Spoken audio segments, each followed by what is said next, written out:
Pennsylvania is an anomaly within the United States. The southeastern part, home to Philadelphia and about 7.5 million people, is firmly part of the Northeast Corridor. And the western part, home to Pittsburgh and 2.9 million people, is far more industrial like Ohio.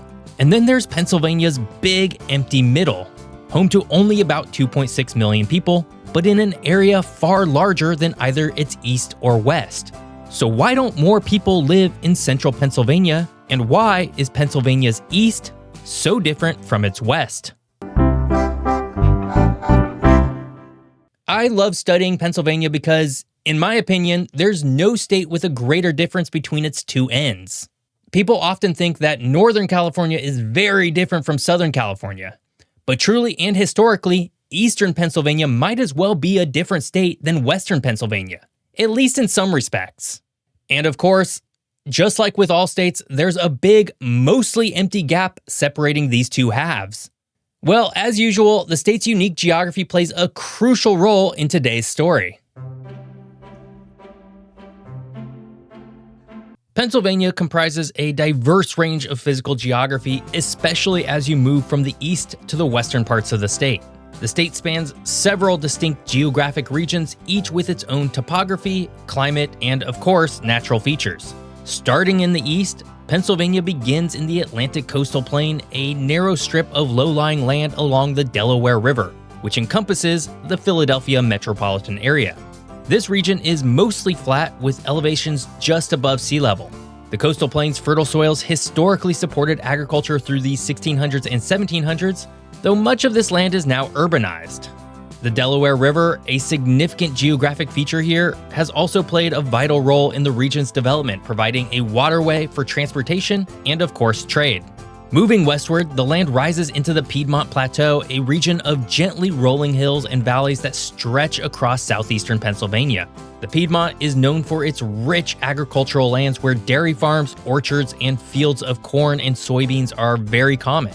The landscape is dotted with small towns and cities, and the region's moderate climate and fertile soils have made it one of the most productive agricultural areas in the state. The Piedmont Plateau's rolling terrain is highlighted by a surprisingly complex geology, which adds to the region's scenic beauty. Eventually, the terrain shifts dramatically as you enter the Ridge and Valley region, part of the larger Appalachian Mountain Range. This region is characterized by long, parallel ridges and valleys that run in a southwest to northeast direction, something that is well highlighted on almost any map of the state. These ridges create a landscape of alternating highlands and lowlands with elevations varying significantly within short distances. The Appalachian Trail, a very famous hiking path, follows the ridgeline through this region. The Ridge and Valley region is also known for its karst topography, where underground limestone dissolution has created caves, sinkholes, and springs. As you continue moving further west, the landscape rises again into the Appalachian Plateau, which occupies much of central and northern Pennsylvania. The region is home to the heavily forested Allegheny National Forest, with large expanses of hardwood forests, state parks, and gamelands. The Allegheny Front, a prominent escarpment marking the eastern edge of the plateau, provides dramatic views of the valley below, and the plateau's geology is rich in natural resources, including coal, oil, and natural gas, all of which have played significant roles in Pennsylvania's industrial history. The plateau is also home to the famous Pocono Mountains, which has long served as one of Pennsylvania's most prominent vacation hotspots. As you reach the western edge of Pennsylvania, the terrain transitions into the flatter lands of the Ohio River Basin, where Pittsburgh is located at the confluence of the Allegheny and Monongahela rivers, which combine to form the Ohio River. This region, known as the Pittsburgh Low Plateau, features rolling hills and broad river valleys. The rivers have been crucial to the region's development, supporting both transportation and industry. Pittsburgh's location at this natural crossroads made it a key industrial center during the steel boom of the 1800s and early 1900s. Finally, in the far northwest corner of the state, Pennsylvania touches the shores of Lake Erie. The Erie Plain is a relatively flat, low-lying region that benefits from the moderating effects of the lake, which creates a unique microclimate ideal for growing grapes and other fruit. Erie, the region's largest city, serves as Pennsylvania's primary access point to the Great Lakes, linking the state to the broader Midwest. The transition from eastern Pennsylvania to western Pennsylvania is dramatic. And it's this exact physical geography that has played a big role in why Pennsylvania has developed the way it has, with two distinct areas in the far east and west, and mostly open lands in the middle. Most of you probably don't know this, but I love to cook. I love trying new recipes, mixing different ingredients together, and just seeing how flavor can change with relatively small additions. Unfortunately, like most people, I don't have as much time to cook as I'd like to. That's why I love HelloFresh, America's #1 meal kit. HelloFresh handles all of the planning, shipping, and most of the prep, making it easier for me to get into the kitchen and start cooking without all of the laborious and time-consuming parts. But here's why I really love HelloFresh. So many recipes require just a pinch of this or a dash of that. As such, I've accumulated a spice cabinet that's overwhelmingly full. With HelloFresh, they send me exactly what I need right to my door, everything pre-portioned and fresh, along with a step-by-step card that I usually end up keeping because their recipes are pretty dang good. And now they also include breakfast, which you can get as part of this sponsorship. For free breakfast for life, go to hellofresh.com/freegeography. One free breakfast item per box while your subscription is active. That's free breakfast for life just by going to hellofresh.com/freegeography. Pennsylvania has a unique history within the context of the original 13 colonies because, unlike Virginia or Massachusetts with Britain or New York with the Netherlands, it would actually be Sweden who would first colonize the southeast region that would become Philadelphia. I always love this fun fact about Pennsylvania history because most people don't know that Sweden even made an attempt at a colonial empire in America, but they did. Of course, long before New Sweden, the area was home to a variety of Native American tribes, including the Lenape, Susquehannock, Shawnee, and Iroquois, among many others. The Lenape, of course, being one of the most prominent tribes in what would become the state of Pennsylvania. They lived in small, autonomous villages along the Delaware River and its tributaries, and were one of the few tribes to practice slash-and-burn agriculture, a fairly advanced form of agriculture for the time. The Susquehannock, another significant group, were a powerful Iroquoian-speaking people who lived along the Susquehanna River. They were known for their large, fortified villages, illustrating, once again, that these tribes were amongst the most advanced in the region. Despite their advanced agricultural techniques and fortifications, however, European contact would ultimately lead to their decline.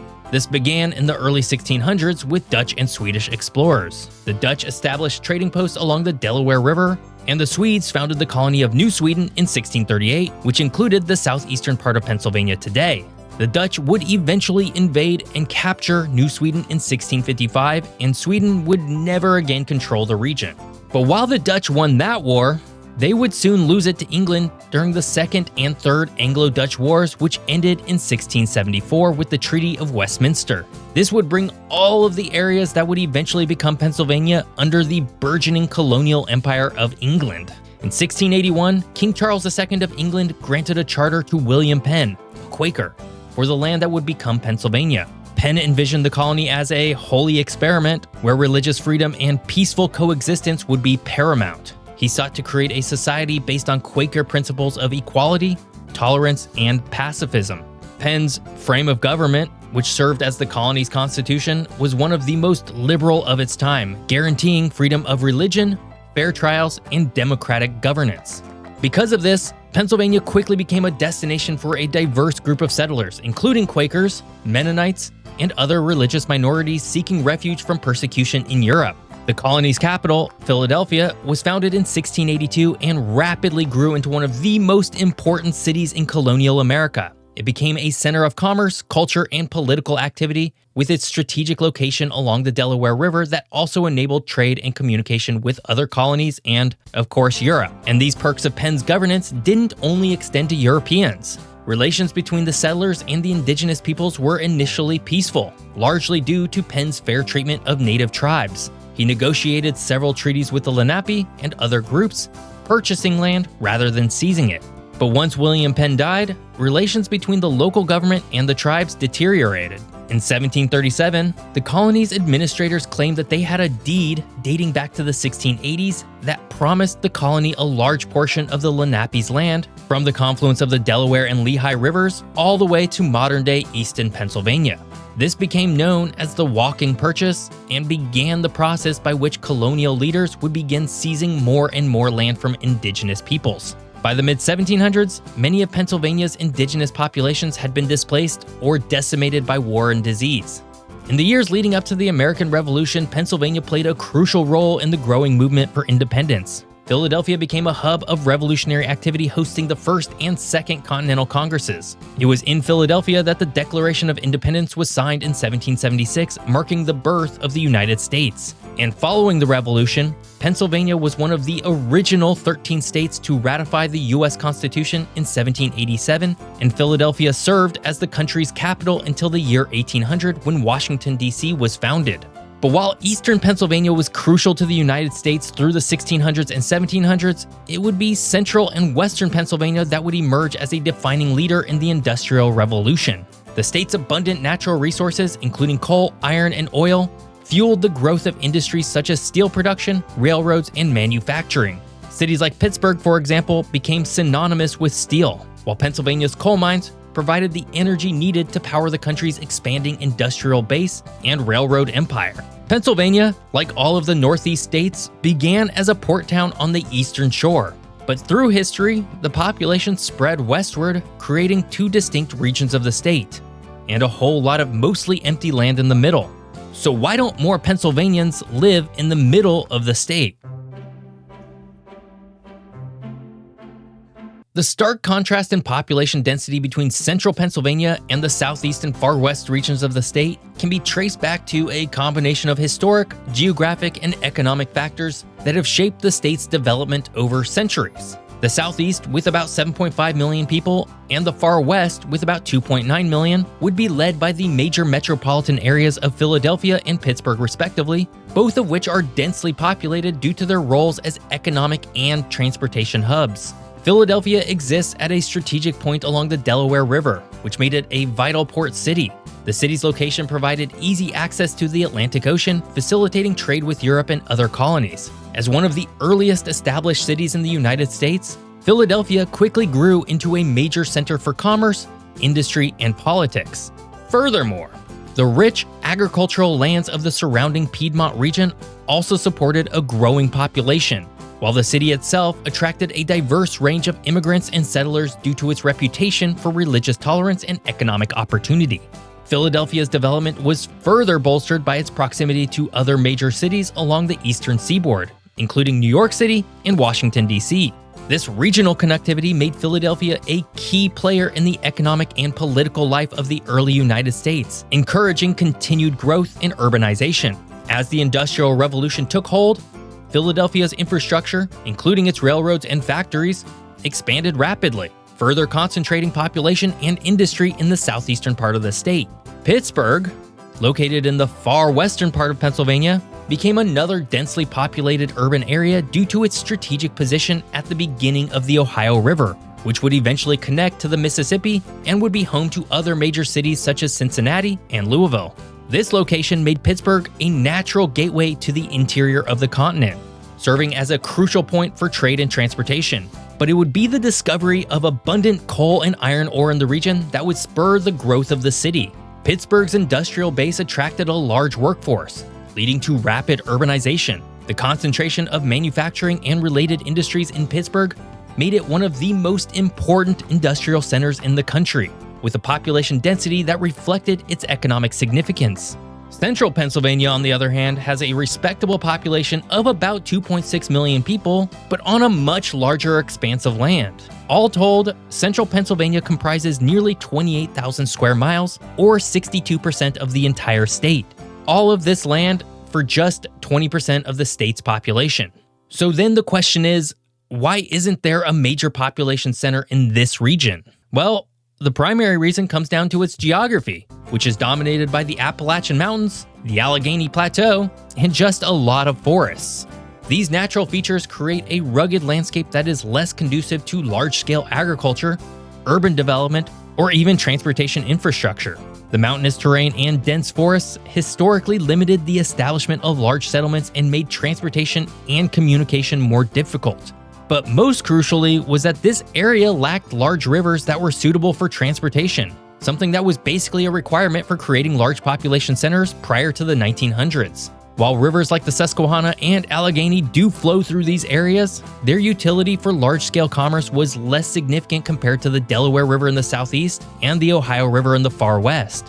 This means that during the 1700s and early 1800s, these areas were more isolated than either Philadelphia or Pittsburgh, and as such, they simply didn't attract the same level of investment or immigration that would fuel growth. And while these areas did have a lot of natural resource extractive industries, such as logging, coal mining, and oil extraction, it was still generally cheaper to then manually transport those resources to factories in either Philadelphia or Pittsburgh than to try and create a factory city in central Pennsylvania. That's not to say that there weren't any industrial areas. Johnstown, for example, grew rapidly as the home of the Cambria Steel Company. But as the world globalized, and the steel industry in particular centered on Pittsburgh, it became harder for these areas to keep their smaller industrial employers. Johnstown, once again, would go on to lose about 48,000 people between 1940 and today, where it's now home to just over 18,000 people. Today, Pennsylvania would be led overwhelmingly by the Philadelphia metro region with over 4.2 million Pennsylvanians, followed by Pittsburgh with 2.4 million. But the Southeast has many other larger cities as well. Allentown has 865,000 people, Harrisburg has 606,000, Lancaster has 558,000, and York has 464,000 people, amongst many other smaller cities. In contrast, central Pennsylvania's largest metro areas would be Scranton with 570,000 people, State College with 157,000, Johnstown with 130,000, and Altoona with 120,000 people. And not to be left out, the far western part of Pennsylvania would also be home to Erie on the shores of Lake Erie with 267,000 people. Pennsylvania doesn't really have an empty area in the same way that Kansas or Utah do, but it does get remarkably less dense in the central part of the state. And this gap, caused by the state's unique geographic features, has led to a pretty large cultural gap between the two ends of Pennsylvania. Speaking of Pennsylvania, guys, it is just about 1 month from the big election day here in the United States. If you haven't done so yet, head over to vote.org and check your registration status or register to vote. Your voice matters. And if you're from Pennsylvania specifically, you only have until October 21st to register. It only takes 2 minutes, so get to it. I hope you enjoyed learning about Pennsylvania. If you did, be sure to subscribe and like the video. If you want to support this channel, check out my map store for some rad maps of Pennsylvania. And as usual, I'll see you guys next week.